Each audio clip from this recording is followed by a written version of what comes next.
resident weekend fan here, and oh my god, I'm just so excited for Saturday, Sunday, the next Saturday and Sunday, and I'm sure as hell not excited for whatever Sam Levinson is doing. Oh, fuck me! Imagine you have an idea. This idea sprouted by your own passion and vision. An idea you've spent years developing, and eventually you conceptualize it as a TV show. And you know what? Luck is on your side, because turns out this mega pop star happens to love your idea, and together you get the show funded by HBO. Sure, there's some bumps in the road. Your 6-episode show got condensed into 5 episodes, and maybe your original creative vision got blurred up because of conflicting ideas. But what matters most is that the show got finished and was released. So, what happens next? This guy thinks it's the worst shit ever created. Oh. I've seen worse title screens. I'm gonna lose it. No, I can't. You got this. Dude, this show's so boring. Idol is an HBO original TV show created by Sam Levinson, Abel Tesfaye, also known as The Weeknd, and Reza Fahim. The series follows a pop star navigating the music industry and trying to make a comeback after she had a mental breakdown live on stage, resulting in her tour being cancelled. Or at least I would be saying that's what the series is about if it wasn't for these fuckers! Okay, let's talk about him. The Weeknd, whose real name is Abel Tesfaye, is most known for his successful music career. Beginning in the humble abode of Toronto, Canada, Abel Tesfaye would begin releasing music under the alias The Weeknd, with the third E missing, starting with his first mixtape, House of Balloons. This mixtape would receive critical acclaim, attention from the mainstream, and a co-sign by the Drizzy Drakester. From here, he would release Thursday and Echoes of Silence, forming what is now known as the Trilogy. With this consistent output, The Weeknd would build up a die-hard fan base, but it wouldn't be until the mid-2010s with the release of massive singles like The Hills or Starboy for him to become the massive pop star he is today. Something inside Abel's heart wasn't content with just being the guy with songs in Fortnite. He wasn't content with, like, the most amount of fucking streams ever of any artist. No. He needed to make his way into the film industry, and his way into my top 10 worst shows of all time list. And that's The Weeknd, a big musician who wants to turn into an actor, you know, pretty simple concept, right? But what about that other elephant in the room? That guy. Sam Levinson, oh god, it hurts to say, is an American director, screenwriter, and producer, most well known for creating the massive, and I mean massive, TV show known as Euphoria. Euphoria is one of the TV shows I've ever watched. Euphoria is at its best in the first season. Most of the characters here are at least interesting, with most of them being kind of likable. Rue and Jules' relationship feels well built up and fun to watch develop throughout the entirety of season 1. It's charming, it's well written, it's well acted, it's good stuff. The drama, while being, you know, a little much sometimes, at least feels more earned than a lot of other teenage dramas like 13 Reasons Why or fucking Riverdale. And the big separating factor from Euphoria to most other shows is the visuals. They're pretty great overall. Some great shots, consistently incredible lighting, and atmosphere in a style that is immediately recognizable helped it stand out. But something happened to the water, because the river season 2 went down, led it deep down into the dumpster, because holy shit. Season 2 of Euphoria can be described as the worst parts of Euphoria turned up to 11. Every character besides Rue gets significantly more annoying. Jules gets ruined because of this stupid love triangle plotline brought in by a new character, Elliot. Elliot is like the worst parts of a kidney stone bottled into a character. I hate him! The whole subplot of the theater show is a decent idea and concept. Taking the characters and, you know, analyzing them, satirizing them in the form of a theater show from the lens of Lexi is actually pretty interesting on paper, and could have led to a lot of meta-analysis of the show's own themes and characters. Instead, it's used to make fun of Cassie and Nate, with Nate eventually crashing out for the 436th time in the fucking show. But to be honest, Euphoria's quality doesn't really matter in the grand scheme of things in the context of the Idol. These are two separate ideas, even though they technically, I think, take place in the same universe. What does matter for the context of the Idol is the content matter found in Euphoria. How would I describe it? Oh, public indecency. You want dick on your screen? Don't watch porn, watch Euphoria. That locker room scene. Oh, Jesus Christ. Euphoria became quite controversial for its liberal use of sexual content. My opinion on it?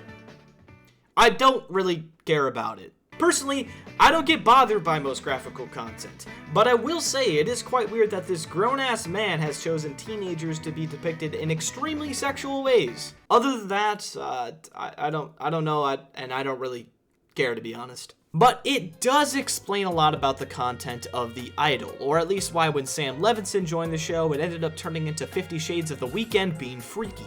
But now, we know who The Weeknd is, and we know who Sam Levinson is. But who is Reza Fahim?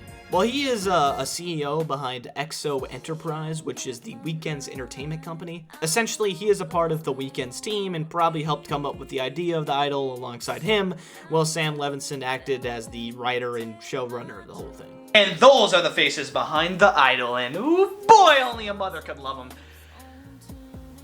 So I guess that's it for now. Only thing left is to put it on. She also, like, actually gives a shit about Jocelyn, which is, like, Yeah, it's cool. probably a good thing. Who the fuck is this Diddy? Episode 1 of The Idol is titled Pop-Tarts and Rat Tails, which is a reference to, I believe, Tedros, who has a rat tail on his hair. But, you know, the rat tails is spelt like tail, as in like a story. So, you know, maybe it's like a nefarious story or something being told. I don't give a fuck. Anyways, here is the main character, Jocelyn, who is a mega pop star recovering after canceling her tour, trying to make a comeback. Kind of. I mean, she's still, like, popular, but, like, might not be if she doesn't drop music. Yeah. Anyways, most of the first episode is spent on Jocelyn's team discussing what the fuck to do with her career. We get introduced to a good chunk of her team, including Leia, who is Jocelyn's best friend, as well as her assistant. Chime and Destiny, who are co-managers, Xander, who is Jocelyn's creative director and longtime friend, and a bunch of fuckers I couldn't care less about. And that right there is the first problem I encountered during my viewing. A lack of fucks to give. As a pilot episode, this might be one of the most dullest and least interesting ways to open a show. Most of it isn't about Jocelyn, or at least the first half of the episode, but instead about this LA core publicists and managers whose dialogue is more aggravating than an open flesh wound. I guess technically it's about Jocelyn. I mean, they're like discussing her career and shit, but it doesn't actually focus on Jocelyn as a character. Simply put though, this shit is mind-numbing and absolutely insulting to the ears. But eventually, we find out what the source of panic is for Jocelyn's team. Come! Ah, the age-old conundrum of getting nutted on. Yeah, a photo of Jocelyn having cum on her face gets leaked onto the internet, which causes some panic considering they are currently trying to roll out a new single. This new single is titled World Class Sinner, a song with a name that would suggest it being pretty edgy, when it really just kind of sounds like a normal-ass radio pop song. I mean, some of the lyrics are, you know, I wouldn't say them in a church or anything, but the song itself sounds kind of just normal. Anyways, the problem with this conundrum with the cum on her face is that it really doesn't matter at all. They act like it's the end of the world for the first 30 minutes of the episode, but ultimately, nothing really happens because of it. Jocelyn's career is fine, and to be honest, she doesn't even really seem bothered by the whole ordeal. The only other time it's really brought up again is when Xander says that Jocelyn should make the photo her album cover. Yeah, I'm gonna make my dick an album cover. Oh shit, looks like we already did it. It all just feels so pointless. Anyways, Tedros! The second part of the episode is spent on Jocelyn meeting Tedros, aka The Weeknd. Tedros is introduced as this club owner guy who immediately feels attraction towards Jocelyn. And Jocelyn immediately feels attraction to him because they end up fucking. Kinda. I don't really know why Jocelyn is interested in Tedros. It's not like his introduction really paints him in a good light. Fuck it. Anyways, Leia senses that the vibes on Tedros are way off, but Jocelyn doesn't really give a shit, so she invites him back to her place and they make some music. What are you gonna sing a song called I'm a Freak? Oh, don't. Just sing it like you know how to fuck. Oh! What makes you think I don't know how to fuck? Oh! This is when the first ever Prince mentions occurs, and be warned, this isn't the last time they tarnish his legacy. Tedros convinces Jocelyn to work on some music, and the two of them combine forces to create the new and improved version of World Class Sinner. How do they do this? BDSM! This is the first of many weird kinky ass shit this show does, and I'm just gonna get this out of the way, it sucks. The sex scenes in this show, they really suck. Most of them are pointless, not sexy, just plain and fucking uncomfortable to watch, and not in like a normal sex scene type of way, but just like a strange body horror way.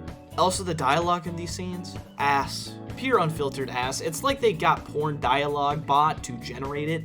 It's that bad. The first half is an annoying, monotonous slug that fails to invest me in any of the characters, and the second half already falls into pitfalls that the rest of the series has. Cringy dialogue, The Weeknd delivering a mediocre performance, and some weird pacing and editing issues that make every shot feels like it drags on for some reason. But time waits for no one, and neither does episode 2 of The Idol, so let's just get started with it! Oh, this is terrible. God, I can't do this. I can't do this. Did you just say suffocate? Fucking stretch that tiny little pussy. Oh my god. Episode 2 of The Idol is titled Double Fantasy because it would require 2 fantasies for me to enjoy the show. Anyways, Jocelyn decides to show off her new remix of World Class Sinner to her squad, and the reception to it is pretty mixed. Some fuck with it, while others doubt its commercial viability, especially Nikki. Yeah, you know Nikki, the exact same character as half the other management team. I guess she's like, kind of worse than them. She's still just fucking... I don't care. She's in Atlanta, though. That's cool. You should watch that show, it's a lot better than this. They then start shooting a music video, and Jocelyn breaks down after reshooting the video for what feels like hundreds of times. This scene is actually pretty decent conceptually, but it's held back by the baggage of the fact I don't give a shit about any of these characters. Seriously though, I'll give the show some credit. This scene is the most I feel for Jocelyn so far, and actually explores the plot point of her mother's death and how it affects her the most so far in the show. Lily Rose Depp, who plays Jocelyn for the record, also does a great job selling the scene. And you know what? She does a great job throughout the entire series. Despite the abhorrent writing she has been given to work with, she does a great job, so 2 thumbs up. So yeah, for the first time since the show has started, we have a decent scene. We get some other side plots going, like Leia developing a relationship with one of Tedros' minions, and also some of the worst dialogue written by man. We then get some more Diddy activities by Tedros, while Leia starts to worry about his influence on Jocelyn. And that's episode 2. Nothing really noteworthy happened to it. We get some freaky shit and a small amount of character development for Jocelyn. This show is ass! You know what I think it is? I think you're gay.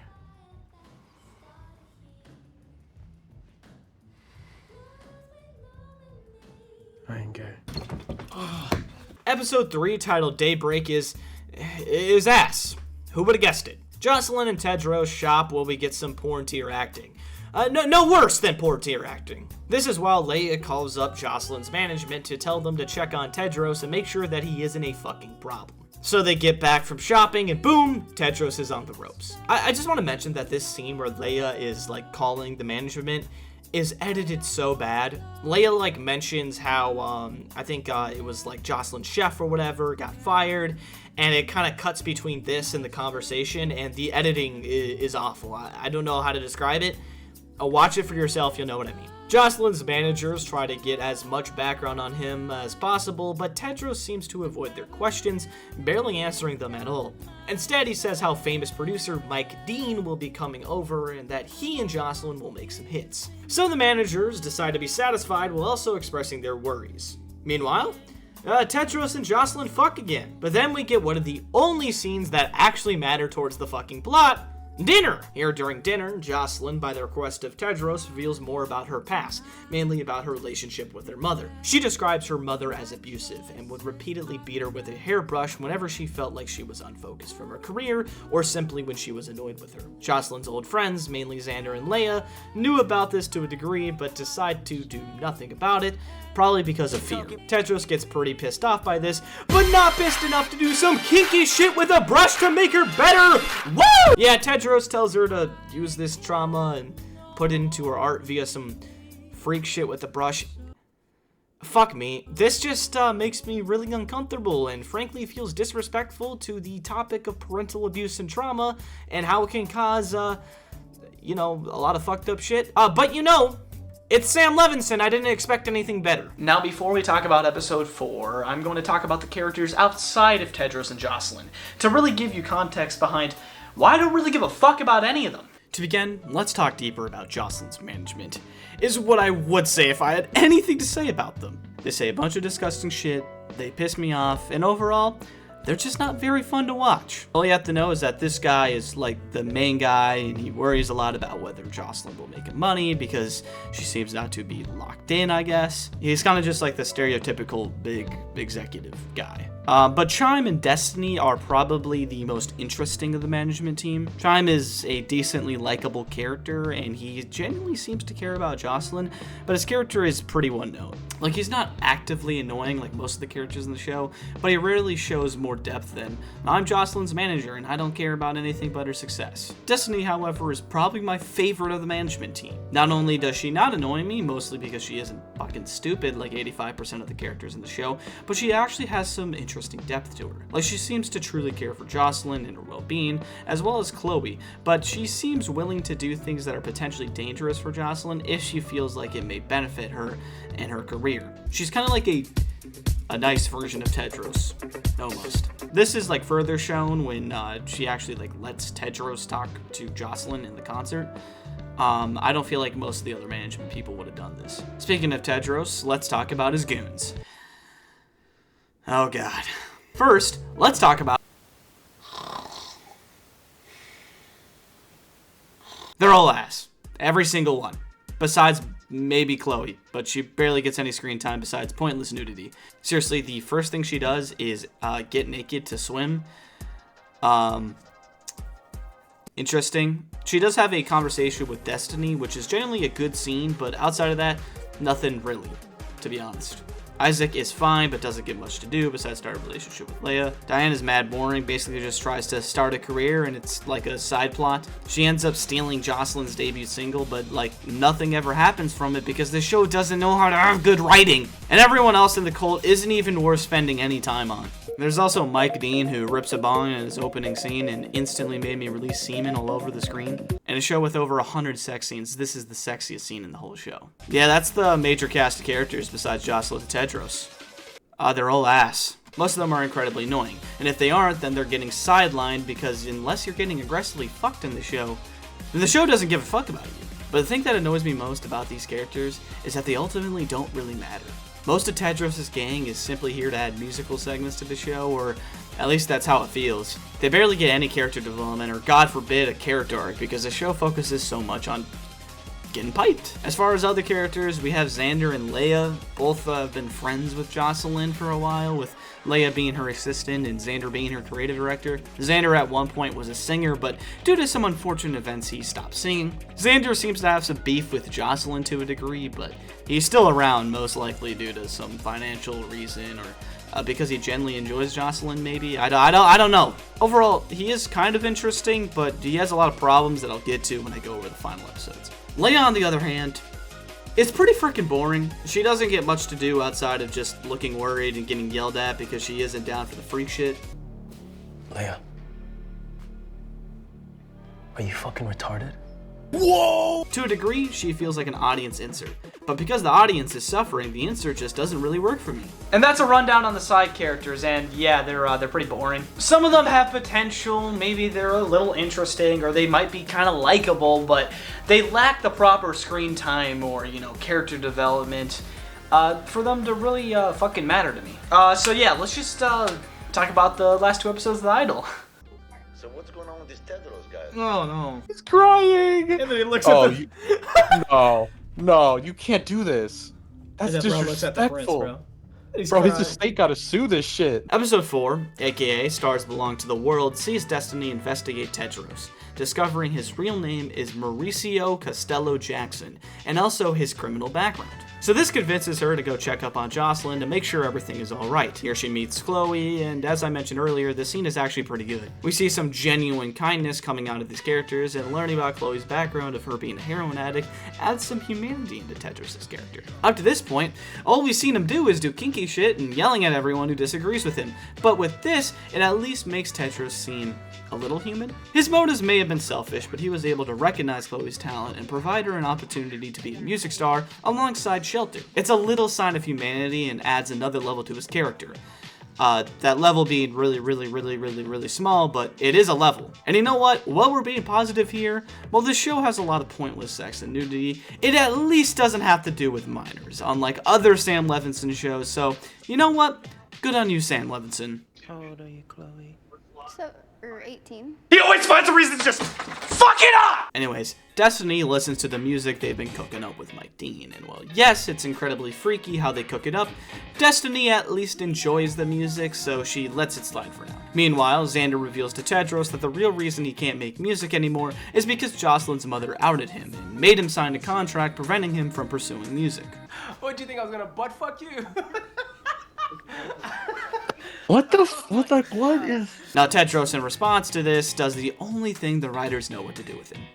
Freak shit. I guess because Tedros is so in love with Jocelyn, he ends up torturing Xander. The thing is, Jocelyn claims Xander is lying, which is confusing considering they've been friends for so long, but I guess it was all just a facade. Or maybe Jocelyn is lying about Xander lying. That makes more sense, actually. Anyways, Xander claims he lied about everything, which satisfies Tedros for the time being. A little later, they have a party event where we get more Tedros yelling and Jocelyn fucking her ex. Wait, what? Yeah, so Tedros invites Diane, who is signed to Jocelyn's label. She is also taking the single World Class Sinner and using it as her debut single for her career. But this isn't really why. Diane seems a little too, close to Tedros, so I guess Jocelyn feels like getting revenge on him, so she has sex with Rob, who is her ex, who gets mentioned a little earlier in the series. He really doesn't matter. I mean, he does, but not really. Fuck it. I'll explain. So yeah, Jocelyn, Rob, they fuck. And after this, Xander, who I think has become Tedros' lapdog, gets robbed to take a picture with his supposed friend.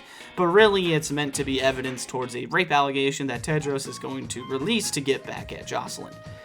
It's just some petty shit. Okay, so we finally arrived at the final episode, Jocelyn Forever. Will it stick the landing?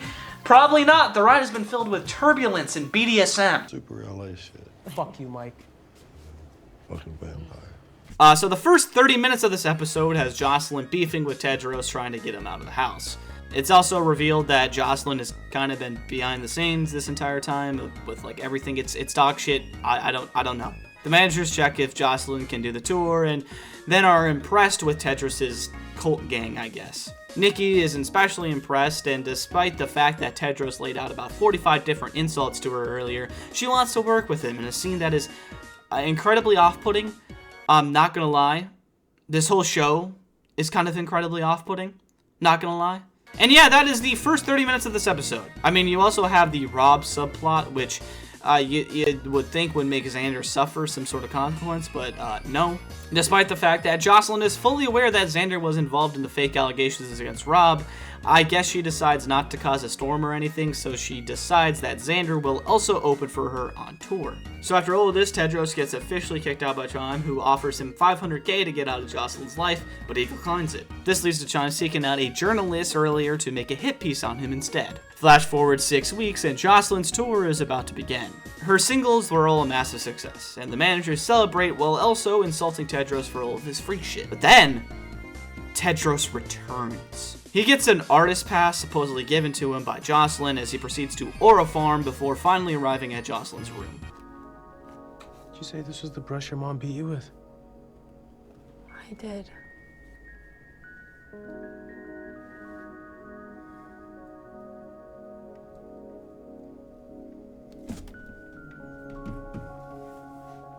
It's brand new. Yes, the brush that her mother supposedly used to beat her with is actually new. Something doesn't add up. Could it be that Jocelyn lied about the brush beatings? Ignoring shit writing and moving on to the final scene, we have Jocelyn announcing to the world the love of her life, Tedros. Despite his destroyed reputation and her previous qualms with him, literally in the same exact episode. And that is the ending of The Idol. It is like really fucking bad. But for you to really understand why, we gotta talk about the guy. Big old Tedros. Tedros. Oh, sweet old Tedros. If there's one massive flaw with this show, of which there are many, almost all of them can be traced back to this character. Tedros as a character just doesn't work. When Tedros is introduced, you can immediately tell this guy is whack as fuck. The aura he exudes just disturbs you, sends you the shivers. But you know what? I think The Weeknd knows this. Or at least I hope he does. There was this interview that The Weeknd did for the show where he basically says that the goal of Tedros was to make him as despicable and unlikable as possible. In this sense, it worked. But there's a problem with this. Having a villain be this unlikable, gross, despicable, or just flat out disgusting makes me hate him. But not in a good way. He's not a villain that you'll love to hate or want to watch fall down, be taken down by the protagonist or anything like that. You know, like a Thanos or a Joffrey. He's a villain that you just don't want to watch at all. He's mind-numbing in a way, like watching your drunk uncle at a family gathering. It's just not it. In modern terms, he's literally just brain rot. I don't know how to describe it. However, there is a massive problem with this whole performance. The Weeknd is portraying him as a sleazebag. Disgusting piece of shit. But the writers don't really seem to agree with this. Tedros isn't written as a disgusting piece of shit. He's written as a pathetic, disgusting piece of shit who also has power. Tedros has power throughout most of the show. Or at least, that's how it's presented. Tedros is frequently meant to be intimidating and it just doesn't work well. Why, might you ask? Because The Weeknd can't act. Okay, maybe he can, but clearly being intimidating isn't his cup of tea because holy shit do I just burst out giggling every time he does. And the show does this a lot. There are many scenes where Tedros is calling someone out, torturing them, and The Weeknd just never comes off as intimidating. There is no amount of fucking energy this guy puts out to ever make me fear him.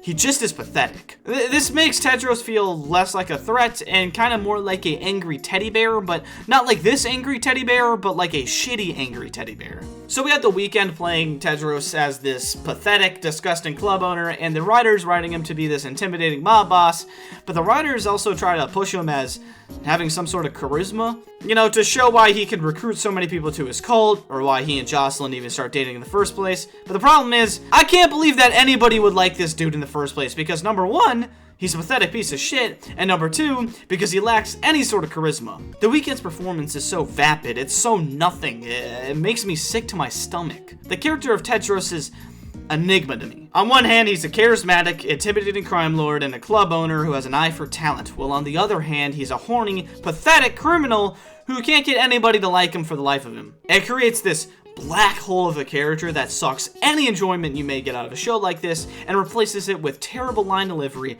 and boredom beyond your average slop fest. But now the second biggest issue, the ending! The ending of The Idol is horrific! I can't believe someone sat down and wrote this and thought, man, this is fire. So yeah, there's two massive flaws with this ending. Number one, Tedros. Why the fuck does Jocelyn still love Tedros? The first half of this episode sees her essentially fuck over Tedros' career permanently by asking Chime to get rid of him. Chime then asks the journalist who writes the hit piece on Tedros. Jocelyn is in some ways responsible for this. But not only that, but the show clearly shows that Jocelyn is aware that Tedros is involved with, you know, the Rob falsely getting accused of sexual assault shit. But yeah, despite the fact that she's actively aware that Tedros tried to, you know, fuck over Rob and, you know, did all this weird shit, she still decides that, you know, he is the love of her life. Okay, maybe they make amends sometime between the hit piece and the tour starting, but I don't know, it seems like a lot of mental gymnastics just to understand what feels like a cliffhanger for the second season. Episode 5 opens with Jocelyn kind of explaining how she was pulling the strings for a while and knows how weird Tedros is. So maybe this is just some twisted punishment by making him be with her, but I very much doubt that considering the two seem pretty cool with each other. Also, brief tangent, this doesn't make any sense. How the fuck was Jocelyn pulling the strings? If she was, why would she let Xander take a photo which led to Rob being accused of rape? Why would she let Tedros abuse her friends unless she also wanted Leia, Xander, and everyone else involved to be yelled at and shocked? By the way, you think we're getting a season 2? Oh, it's not even fucking serious. This show is ass. Really is just ass. I think the bigger problem with the ending is this single scene, to be honest. Okay, so judging by the reactions of both Tedros and Jocelyn, I'm gonna roll with the idea that she lied about her mother's abuse, or at least the hairbrush being involved in abuse. This doesn't make sense! If she lied about the hairbrush, why are there scenes showing her violently brush her hair while intense music is played in the background to imply that she is reliving trauma to a degree? Why would all her friends admit that Jocelyn's mother abused to her, unless she lied to all of them, but at some point they would have probably found out the truth because her body wouldn't have been abused. And, you know, they've known Jocelyn for, like a decade. Also, the whole thing with Xander and Jocelyn's mom outing him just seems like a pretty bad thing for someone to do, and it feels like it was, you know, included to paint an image that Jocelyn Jocelyn's mother was a bad person, but maybe I just didn't get the picture right. So yeah, let's just go along with it for a second. What the fuck was the point of any of this? Why did Jocelyn need Tedros? For his connections, maybe, but he was also a criminal with a lot of baggage, and considering that Jocelyn already had a massive label on her side, I'm sure she could just be in contact with tons of different artists if she needed to. Did she, like, control the whole mental breakdown at the music video, including the camera unfocus? Did she want the tour to almost get canceled? Was that part of her plan? Did she want all the controversy of Tedros being around her? I mean, clearly because she announces him at the tour. Did she want Rob to be canceled, fucked over for life? Did she want World Class Center to be given Diane, only for her to sue her for it back? Despite the fact that she claimed to hate the song. This all makes me wonder, what the fuck was Jocelyn doing? Why would she want to be involved with Tedros from a marketing and artistic standpoint? If she was behind everything, why the fuck did she almost destroy her career? What was the point? Why is she so stupid? Why is this show so stupid? Why was this show even made? Why is Tedros even here? He does nothing! The Idol is a failure in everything you need to have to be a good show. Good writing, gone. Good acting, well, actually for the most part it's pretty good, but then The Weeknd shows up and it just gets wholly fucked out of here. Good editing, fuck no, holy shit, the editing is terrible. Good music, oh yeah, the music. The Idol, being a show about a pop star making music, happens to have quite a bit of original music. The score itself is fine, has a lot of atmospheric synths. It helps create an intense ambience. The Weeknd has some background vocals here, and they sound fine, sometimes nice. Overall, the score is fine. It's alright. Now, the original music, though, it's pretty mid. World Class Center is a pretty generic pop song. Dollhouse, which plays at the end, is Jocelyn's kind of big new single. It sounds like me when I eat leftover Little Caesars pizza. Cold. I don't know what that means, but it describes how this song sounds to me pretty well. Chloe's song is fine. The other Tedros' followers have some okay songs. Some of them actually sound pretty good, to be honest. But really, none of the music stands out very much, which is unfortunate considering The Weeknd and Mike Dean are involved in the show. I generally like a lot of their work, but I guess the show kind of sucked their talent out. Also, one last thing, this show mentions Prince, like, a lot, which I find really funny and also disrespectful to his legacy. Like, why the fuck do they keep mentioning him? He has nothing to do with the show. And that's The Idol! It's terrible! I mean, nothing is really left to be said about it. It's just kind of ass, like, obviously. Anything good that it has going for it gets erased by like 22 different problems and it all just becomes a sack of shit. And I hope for myself that I can get some therapy. Holy shit. This was bad. This was really bad. Tung tung tung tung tung tung tung tung tung sahur. Anomali mengerikan yang hanya keluar pada sahur. Konon katanya kalau ada orang yang